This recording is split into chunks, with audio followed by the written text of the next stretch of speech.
समय के साथ साथ राजा कयाराश्न देव राय की माता बहुत वारार्ध हो गई थी। एक बार वह बहुत बीमार पड़ गई। उन्हें लगा कि अब वे शीघ्र ही मर जाएंगी। उन्हें आम से बहुत था, इसलिए जीवन के अंतिम दिनों में वे आम दान करना चाहती थी। सो उन्होंने राजा से ब्राह्मणों को आमों को दान करने की इच्छा प्रकट की।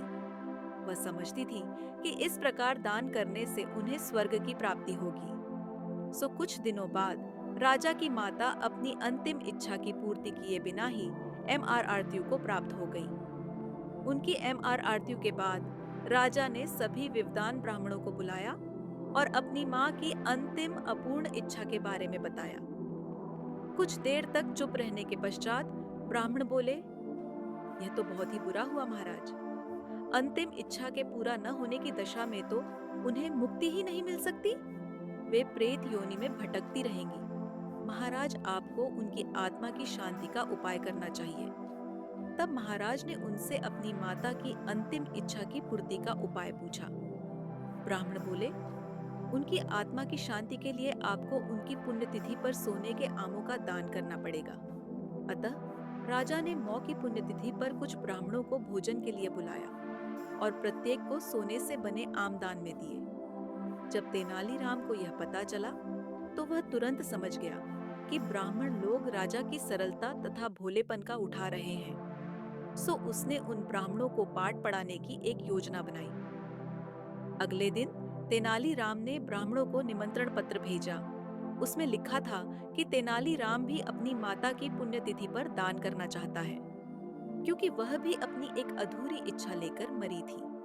जब से उसे पता चला है कि उसकी मां की अंतिम इच्छा पूरी न होने के कारण प्रेत योनि में भटक रही होंगी, वह बहुत ही दुखी है और चाहता है कि जल्दी उसकी मौ की आत्मा को शांति मिले।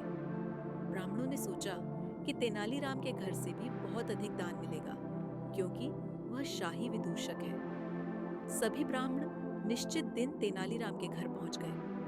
ब्राह्मणों को स्वादिष्ट भोजन परोसा गया।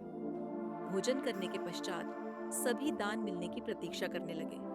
तभी उन्होंने देखा कि तेनालीराम लोहे के सलाखों को आग में गर्म कर रहा है। पूछने पर तेनालीराम बोला, मेरी माँ फोड़ों के दर्द से परेशान थी। एमआर आरती के समय उन्हें बहुत तेज दर्द हो रहा था। इससे पहले कि मैं गर्म सलाखों से उनकी सिकाई करता, वह मर चुकी थी। अब उनकी आत्मा की शांति के लिए मुझे आपके साथ वैसा ही करना पड़ेगा जैसी कि उनकी अंतिम इच्छा थी। यह सुनकर ब्राह्मण बौखला गए। वे वहां से तुरंत चले जाना चाहते थे।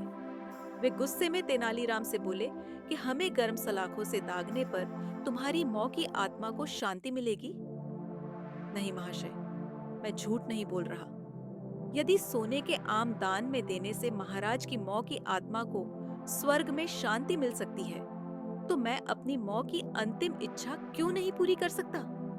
यह सुनते ही सभी ब्राह्मण समझ गए कि तेनालीराम क्या कहना चाहता है। वह बोले, तेनालीराम, हमें क्षमा करो।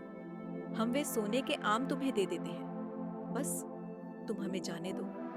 तेनालीराम ने सोने के आम लेकर ब्राह्मणों को जाने दिया, परंतु एक लालची ब्राह्मण ने सारी बात राजा को जाकर बता दी। यह सुनकर राजा क्रोधित हो गए और उन्होंने तेनालीराम को बुलाया। वे बोले, तेनालीराम, यदि तुम्हें सोने के आम चाहिए थे तो मुझसे मौग लेते। तुम इतने लालची कैसे हो गए कि तुमने ब्राह्मणों से सोने के आम ले लिए? महाराज, मैं लालची नहीं हूं, अपितु मैं तो उनकी लालच की प्रवृत्ति को रोक रहा था। यदि वे आपकी मौ की पुण्यतिथि पर सोने के आम ग्रहण कर सकते हैं, तो मेरी मौ की पुण्यतिथि पर लोहे की गर्म सलाखें क्यों नहीं झेल सकते? राजा तेनालीराम की बातों का अर्थ समझ गए। उन्होंने ब्राह्मणों को बुलाया और उन्हें भविष्य में लालच त्यागने को कहा।